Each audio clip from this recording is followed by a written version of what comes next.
Hello friends, welcome to Ramnath கூரக்கடை kitchen.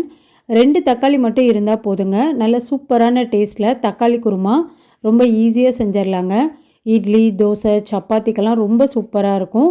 வாங்க எப்படி செய்கிறதுன்னு நம்ம வீடியோக்குள்ளே போய் பார்க்கலாம். இந்த தக்காளி குருமா செய்கிறதுக்கு மீடியம் சைஸ் ஜார் ஒன்று எடுத்து வச்சுருக்கேங்க.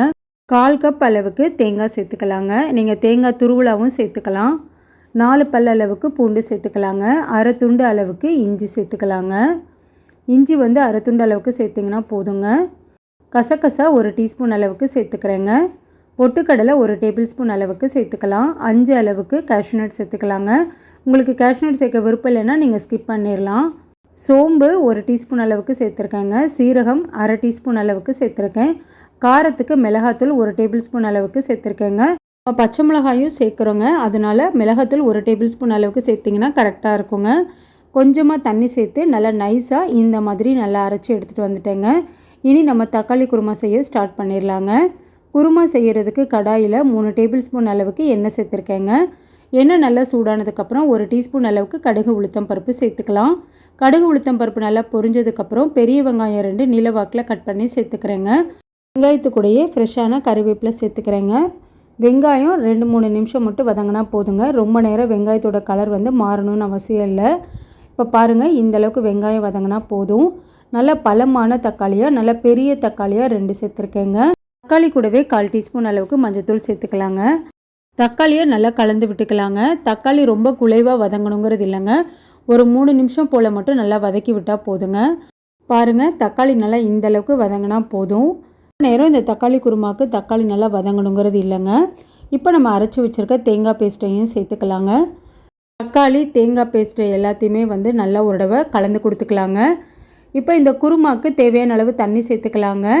2 கப் அளவுக்கு நான் தண்ணி சேர்க்குறேங்க. நம்ம தேங்காய் பொட்டுக்கடலையெல்லாம் சேர்த்துருந்தனால நல்லா திக்காகவே இருக்குங்க. தண்ணி கொஞ்சம் தாராளமாகவே சேர்த்துக்கலாம். 2 கப்பு சேர்த்திங்கன்னா சரியாக இருக்குங்க. தேவையான அளவு கல்லுப்பு சேர்த்துருக்கேங்க. சேர்த்துட்டு ஒரு தடவை நல்லா மிக்ஸ் பண்ணி விட்டுடலாங்க. ஒரு 10 நிமிஷம் போல் நல்லா கொதிக்கட்டுங்க. கொதித்து கொஞ்சம் நம்மளுக்கு குருமா வற்றி வரட்டும்.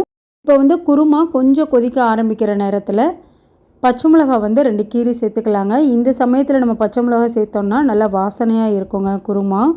இப்போ மூடி போட்டு வச்சிடலாங்க. ஒரு 10 நிமிஷத்துக்கு அப்புறம் பார்க்கலாங்க.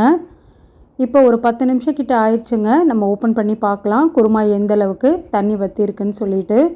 பாருங்கள், தண்ணி ஓரளவுக்கு நல்லா வற்றிருச்சு. குருமா சூப்பராக ரெடி ஆயிடுச்சுங்க. இந்த கன்சிஸ்டன்சியில் இருந்தால் போதுங்க. ஆறுனா நமக்கு நல்லாவே கெட்டிப்படும். இது கூட ஃப்ரெஷ்ஷான கொத்தமல்லி தழை சேர்த்துக்கலாங்க. சேர்த்துட்டு ஒரு தடவை நல்லா கலந்து கொடுத்துர்லாம். சூப்பரான ஒரு டேஸ்ட்டில் ரொம்ப ஈஸியான ஒரு தக்காளி குருமா ரெடிங்க. 2 தக்காளி மட்டும் இருந்தால் போதுங்க. இந்த குருமா 5லேருந்து 6 பேர் நல்லா தாராளமாக சாப்பிட்லாங்க.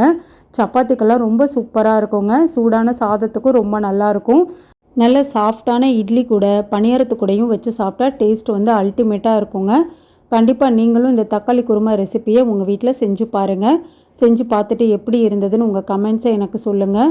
நீங்கள் இப்போ தான் நம்ம சேனலை ஃபர்ஸ்ட் டைம் பார்க்குறீங்கன்னா ராம்நாத் கூரக்கடை கிச்சனை சப்ஸ்கிரைப் பண்ணிக்கோங்க. பக்கத்தில் இருக்க பெல் ஐக்கானை கிளிக் பண்ணிவிட்டு ஆல்ன்ற ஆப்ஷனை டிக் பண்ணிக்கோங்க. அப்போ தான் நான் போடுற புது ரெசிபிஸ் நோட்டிஃபிகேஷனில் உங்களுக்கு உடனுக்குடனே வரும்.